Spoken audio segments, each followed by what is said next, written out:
നമുക്കിന്ന് ചക്ക ജാം ഉണ്ടാക്കിയാലോ? നമ്മളിപ്പോ കുട്ടികൾക്ക് പല രീതിയിലുള്ള ജാം ഉണ്ടാക്കി കൊടുക്കാറുണ്ട്. ചക്കയുടെ സീസൺ ആയതുകൊണ്ട് നമുക്ക് നല്ല മധുരമുള്ള ചക്ക യൂസ് ചെയ്തിട്ട് ചക്ക ജാം ഉണ്ടാക്കാം. ചക്ക ജാം ഉണ്ടാക്കുമ്പോൾ നമ്മൾ ചക്ക നന്നായിട്ട് വേവിച്ചതിന് ശേഷം ജാം ഉണ്ടാക്കുക. പഴുത്ത ചക്ക നമ്മൾ കുക്ക് ചെയ്യാതെ ജാം ഉണ്ടാക്കുകയാണെങ്കിൽ അത് വേഗം തന്നെ ചീത്തയായി പോവും. നമ്മൾ ജാം റെഡിയാക്കുമ്പോൾ പ്രിസർവേറ്റീവ്സ് ചേർത്തിട്ട് ജാം ഉണ്ടാക്കി വെക്കുകയാണെങ്കിൽ നമുക്ക് കൂടുതൽ കാലം ചീത്തയാവാതെ യൂസ് ചെയ്യാം. പക്ഷെ ഞാനിപ്പോ പ്രിസർവേറ്റീവ്സ് ഒന്നും ചേർക്കുന്നില്ല.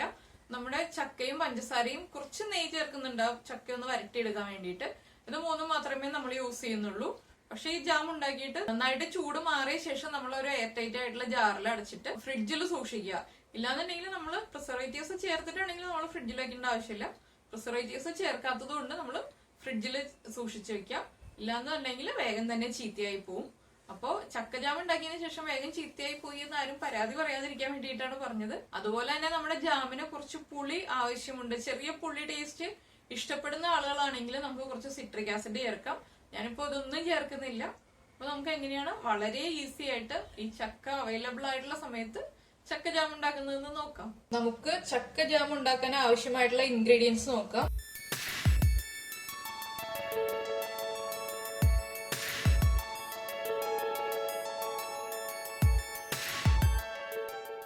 നമ്മള് 1/4 കിലോ ചക്ക എടുത്തിട്ടുണ്ട്, 3/4 കപ്പ് പഞ്ചസാര എടുത്തിട്ടുണ്ട്.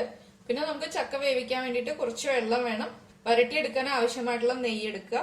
നമ്മള് ചക്ക വേവിക്കുമ്പോൾ വളരെ കുറച്ച് വെള്ളം ചേർത്തിട്ട് വേവിക്കുക. ഇല്ലെങ്കിൽ നമ്മൾ കൂടുതൽ സമയം നിന്ന് ഇളക്കി വരട്ടിയെടുക്കേണ്ടി വരും. അപ്പൊ ഏറ്റവും കുറച്ച് ചക്ക വേവുന്നതിന് ആവശ്യമായിട്ടുള്ള വെള്ളം മാത്രം ചേർക്കുക. ആ വെള്ളത്തിന് അളവില്ല. അപ്പൊ നമുക്ക് ആദ്യം ചക്ക വേവിച്ചെടുക്കാം. ഇതിപ്പോ ഞാൻ വരിക്ക ചക്കയാണ് എടുത്തിട്ടുള്ളത്. നല്ല കളറുള്ള ചക്കയാണെങ്കിൽ നമ്മുടെ ജാമിന് കളർ ഉണ്ടാവുള്ളൂ. കളറ് കുറഞ്ഞ ചക്കയാണെങ്കിൽ നമ്മുടെ ജാമിന് അത്ര കളർ ഉണ്ടാവില്ല. അപ്പൊ നമ്മൾ എപ്പോഴും ജാം ഉണ്ടാക്കാൻ വേണ്ടിയിട്ട് എടുക്കുമ്പോൾ കളറുള്ള ചക്ക സെലക്ട് ചെയ്യുക. അപ്പൊ നമുക്ക് ആദ്യം ചക്ക ഒന്ന് വേവിച്ചെടുക്കാം. ഇപ്പൊ ദാ ചക്ക ഞാൻ വേവിക്കാൻ വേണ്ടിയിട്ട് വെച്ചിട്ടുണ്ട്. ഹൈ ഫ്ലെയിമിൽ വെച്ചിട്ട് തന്നെയാണ് കുക്ക് ചെയ്തെടുക്കുന്നത്. ഇപ്പൊ കുറച്ച് വെള്ളം ഒഴിച്ചിട്ടുണ്ട്. നമ്മുടെ ചക്ക ഒന്ന് നന്നായിട്ട് കുക്കായി വരാം. നല്ല പഴുത്ത ചക്ക അല്ലെങ്കിൽ കൂഴച്ചക്ക ആണെങ്കിൽ നമുക്ക് വളരെ എളുപ്പത്തിൽ കുക്കായി കിട്ടും. വരിക്കച്ചക്ക ആകുമ്പോൾ കുക്കായി കിട്ടാൻ കുറച്ച് സമയം എടുക്കും. ചക്ക ഒന്ന് നന്നായിട്ട് കുക്കായി വരട്ടെ. ഇതാ നമ്മുടെ ചക്ക നന്നായിട്ട് കുക്കായി വന്നിട്ടുണ്ട്. കുക്കായതിനു ശേഷം ഞാൻ ഫ്ലെയിം ഓഫ് ചെയ്തു. ഇപ്പൊ നന്നായി ചൂട് മാറി വന്നിട്ടുണ്ട്. നമുക്കിതൊന്ന് നന്നായിട്ട് മിക്സി ഉപയോഗിച്ചിട്ട് അരച്ചെടുക്കാം. ഇതുപോലെ തന്നെ നമുക്ക് ഈ സമയത്ത് വേണമെങ്കിൽ നമുക്ക് പഞ്ചസാര ചേർത്തിട്ട് നന്നായിട്ട് വരട്ടിയെടുക്കാം. പക്ഷെ അങ്ങനെ ആകുമ്പോൾ ഈ ചെറിയ പീസുകളൊക്കെ ഉണ്ടാവും. അത് ഉടച്ചുടച്ച് വരുമ്പോൾ കുറെ സമയം എടുക്കും. അതിൽ എളുപ്പമായിട്ടുള്ളത് നമ്മൾ മിക്സിയിലൊന്ന് അരച്ചതിന് ശേഷം ഷുഗർ ആഡ് ചെയ്യുന്നതാണ്. ഇപ്പൊ ഞാനൊന്ന് അരച്ചിട്ട് വരട്ടെ. നമ്മുടെ പാൻ ഇപ്പൊ നന്നായിട്ട് ചൂടായിട്ടുണ്ട്. ഞാൻ ഇതിലേക്ക് കുറച്ച് നെയ്യ് ആഡ് ചെയ്യാണ്. ഈ നെയ്യിലേക്ക് നമ്മൾ നന്നായിട്ട് അരച്ചു വെച്ചിരിക്കുന്ന ചക്ക ആഡ് ചെയ്ത് കൊടുക്കാം. ഇത് നന്നായിട്ടൊന്ന് ഇളക്കിയതിന് ശേഷം നമുക്ക് ഷുഗർ ആഡ് ചെയ്യാം. ചക്കയും നെയ്യും ചേർന്നിട്ട് നന്നായി മിക്സ് ആയി വന്നു കഴിയുമ്പോൾ നമുക്ക് ഷുഗർ ആഡ് ചെയ്യാം. ഞാനിപ്പോ ഷുഗർ ആഡ് ചെയ്യാണ്. ഇനി നമുക്ക് നന്നായിട്ട് ഇളക്കി കൊടുക്കാം. ഹൈ ഫ്ലെയിമിൽ വെച്ചിട്ട് തന്നെ ഇളക്കിക്കൊണ്ടിരിക്കാം.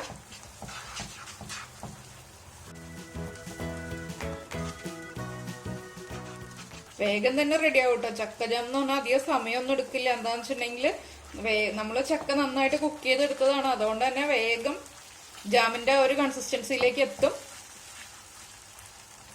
ഇതിലിപ്പോ നമുക്ക് പ്രിസർവേറ്റീവ്സ് ചേർത്തിട്ട് സൂക്ഷിച്ചു വെക്കണം എന്നുണ്ടെങ്കിൽ പ്രിസർവേറ്റീവ്സ് ചേർക്കാം. അതുപോലെ തന്നെ ചെറിയ പുളി ജാമിന് ആവശ്യമുണ്ട്. അങ്ങനെ ഒരു പുളി ഇഷ്ടപ്പെടുന്ന ആളുകളാണെങ്കിൽ നമുക്ക് ഒരു 1/4 ടീസ്പൂൺ സിട്രിക് ആസിഡ് ചേർക്കാം. ഞാനിപ്പോ ഒന്നും ചേർക്കുന്നില്ല.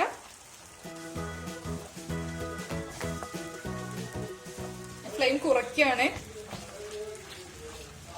ഫ്ലെയിം കുറച്ചില്ല എന്നുണ്ടെങ്കിൽ ഇപ്പൊ നമ്മൾ ചക്ക വരട്ടിയതുപോലെ വേഗം തന്നെ സെറ്റായി പോകും. അതുകൊണ്ട് ഞാൻ ലോ ഫ്ലെയിമിലേക്ക് ആക്കി. ആ ഷുഗർ ഒന്ന് മെൽറ്റ് ആയി കഴിഞ്ഞപ്പോൾ ഫ്ലെയിം കുറച്ചു. ഒരു 2-3 മിനിറ്റും കൂടി മതി. 2-3 മിനിറ്റും കൂടി കഴിയുമ്പോൾ നമ്മുടെ ചക്ക ജാം റെഡി ആയിട്ടുണ്ടാവും. വേഗം തന്നെ റെഡി ആവുന്നതാണ്. നമ്മൾ ചക്ക കൂടുതൽ വെള്ളം ഒഴിച്ച് വേവിച്ചിട്ട് വെള്ളത്തോടു കൂടി തന്നെ അരച്ചിട്ട് ചേർക്കുകയാണെങ്കിൽ വെള്ളം വറ്റി വരുന്നത് വരെ നമ്മൾ ഇളക്കിക്കൊണ്ടിരിക്കുക. അതാണ് ഞാൻ കുറച്ച് വെള്ളത്തിൽ വേവിക്കാൻ പറഞ്ഞത്. അതുപോലെ തന്നെ ചക്ക അരച്ചെടുത്തിട്ടില്ല എന്നുണ്ടെങ്കിൽ ഇതിപ്പോ നമ്മൾ ഉടച്ചുടച്ച് വരുമ്പോൾ കുറെ ടൈം പോവും. അപ്പൊ നമ്മുടെ ഒരു ജാമിന്റെ പാകം തെറ്റിപ്പോവും. അതുകൊണ്ടാണ് അരച്ചെടുത്തത്. മധുരം നമുക്ക് എത്ര മധുരം വേണോ അതനുസരിച്ചിട്ട് ചേർക്കാം. ഞാനിപ്പോ ഒരു 3/4 കപ്പ് പഞ്ചസാരയാണ് ചേർത്തത്. നമുക്ക് മധുരം നമ്മുടെ ഇഷ്ടത്തിന് ചേർക്കാം കേട്ടോ. അതിൽ കൃത്യ അളവൊന്നുമില്ല. നമ്മൾ ഇതുപോലെ എടുക്കുമ്പോൾ ഇങ്ങനെ മുറിഞ്ഞു വീഴുന്ന പാകത്തിലാവുമ്പോഴാണ് കറക്റ്റ് ജാമിന്റെ കൺസിസ്റ്റൻസി ആവുന്നത്. ഏകദേശം നമ്മുടെ ജാം റെഡിയായി തുടങ്ങി. ഒരു മിനിറ്റും കൂടി നമുക്കൊന്ന് ഇളക്കി കൊടുക്കാം.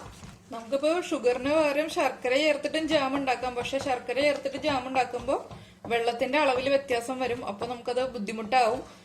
നമ്മൾ കൂടുതൽ സമയം വരട്ടണം. പിന്നെ അത് ചക്ക വരട്ടിയതുപോലെ തന്നെയാവും. ചക്ക ജാമിന്റെ ആ ഒരു കൺസിസ്റ്റൻസിയിൽ കൃത്യമായിട്ട് കിട്ടില്ല നമ്മൾ ശർക്കര ചേർത്തിട്ട് ഉണ്ടാക്കുമ്പോൾ. ഇല്ലെങ്കിൽ ശർക്കര ചീവിയിട്ട് ചേർക്കണം.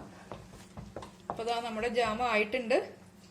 ഇത് കണ്ടോ, ഇതുപോലെ മുറിഞ്ഞു മുറിഞ്ഞു വീഴുന്ന പാകത്തിലാവുമ്പോൾ നമുക്ക് ഫ്ലെയിം ഓഫ് ചെയ്യാം. എന്താ ഞാൻ ഒരു പ്രാവശ്യം കൂടി കാണിച്ചു തരാം.